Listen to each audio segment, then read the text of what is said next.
ስማሰን ባለፈው ያባረርካት ልጅ መጣችልህ።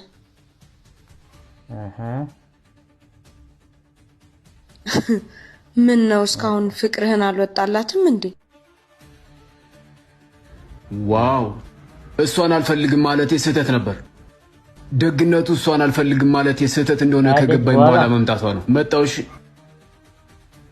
እንዴ ሰን አንተ ወደ ሴት እኔ አላምንም። ስለማልፈልግ ነው እንጂ ከፈለኩ እኮ ሄዳለሁ። አሁን ደግሞ ስለፈለኩ ሄዳለሁ። አይ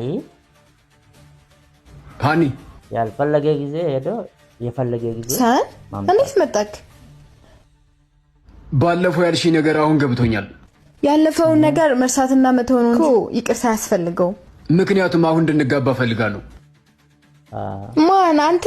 ሰን አታስቀኝ። ቀልድ ባንተ ያምርም። እረሳው እንዴ? አንተ እኮ ሴት ልጅ ለወንድ ልጅ እንቅፋት ናት ብለህ የምታስብ ወንድ ነበር። አዎ ልክ ነሽ። አሁን ግን ስህተት መሆኑ ገብቶ ሴት ልጅ ለወንድ ልጅ ክብር ወንድ ልጅ ሴት ካገባ በኋላ ሙሉ ወንድ ይሆናል እንጂ